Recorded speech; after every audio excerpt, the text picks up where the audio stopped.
ಏರ್ಪೋರ್ಟ್ನಲ್ಲಿ car ಚಾಲಕರ parking ವಿಚಾರಕ್ಕೆ ದಂಡಾಸ್ತ್ರ ಪ್ರಯೋಗಿಸೋ ವಿಚಾರ ಈ ಕೆಲ ದಿನಗಳ ಹಿಂದೆ ಪ್ರಸ್ತಾಪ ಆಗಿತ್ತು. ಅದನ್ನ ಹೋಲ್ಡ್ ಮಾಡಿದ್ರು.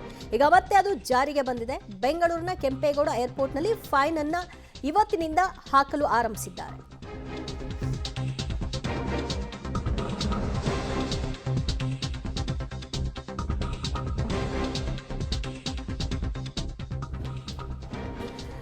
ಏರ್ಪೋರ್ಟ್ನಲ್ಲಿ ಕ್ಯಾಬ್ ಚಾಲಕರಿಗೆ ದಂಡಾಸ್ತ್ರ ವಿಚಾರ. ಬೆಂಗಳೂರಿನ ಕೆಂಪೇಗೌಡ ಏರ್ಪೋರ್ಟ್ನಲ್ಲಿ ಫೈನ್ ಜಾರಿಯಾಗಿದೆ. ಪಿಕಪ್ ಪಾಯಿಂಟ್ನಲ್ಲಿ ಹೆಚ್ಚುವರಿ ಸಮಯ ಇದ್ರೆ ಅಂಥವರಿಗೆ ದಂಡವನ್ನು ನಿಗದಿಪಡಿಸಲಾಗಿದೆ. ಮೊದಲ 8 ನಿಮಿಷ ಉಚಿತವಾಗಿರುತ್ತೆ. ಆ ನಂತರದ 5 ನಿಮಿಷಕ್ಕೆ ₹150 ಫೈನ್.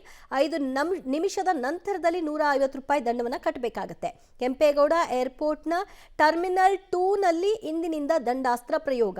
ಇಂಡಿಗೋದಲ್ಲಾದಂತಹ ವ್ಯತ್ಯಯದ ಹಿನ್ನೆಲೆಯಲ್ಲಿ ಇದನ್ನು ಹೋಲ್ಡ್ ಮಾಡಿದ್ರು.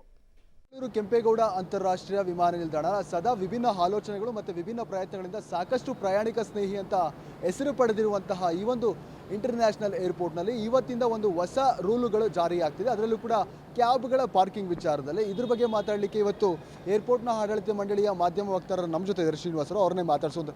ಸರ್, ಏನಿದು ಹೊಸ ನಿಯಮ, ಹೇಗೆಲ್ಲ ಜಾರಿಯಾಗ್ತಿದೆ, ಏನೆಲ್ಲ ನಿಯಮಗಳಿದೆ ಸರ್? ಇದರಲ್ಲಿ ನಿಯಮ ಎಲ್ಲ ತುಂಬ ಸಿಂಪಲ್ ಆಗೇ ಇದೆ.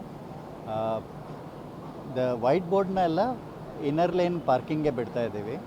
ಅಲ್ಲಿ ಅವ್ರಿಗೆ 8 ನಿಮಿಷ ಪಾರ್ಕಿಂಗ್ ಫ್ರೀ ಇರುತ್ತೆ. 8ರಿಂದ 13 ನಿಮಿಷಕ್ಕೆ ₹150 ಚಾರ್ಜ್ ಆಗುತ್ತೆ. 13 ನಿಮಿಷದಿಂದ 18 ನಿಮಿಷಕ್ಕೆ ₹300 ಚಾರ್ಜ್ ಆಗುತ್ತೆ. ಅದಾದ್ರ ಮೇಲೆ ಅವ್ರಿಗೆ ಫೈನು ಮತ್ತು ಟೋಯಿಂಗ್ ಚಾರ್ಜಸ್ ಎಲ್ಲ ಕಟ್ಟಬೇಕಾಗತ್ತೆ.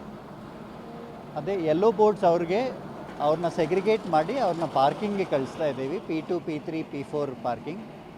T2 ಅಲ್ಲಿ P2 ಪಾರ್ಕಿಂಗ್ ಮತ್ತು T1 ಅಲ್ಲಿ P4 ಪಾರ್ಕಿಂಗ್ಗೆ ಕಳಿಸ್ತಾರೆ.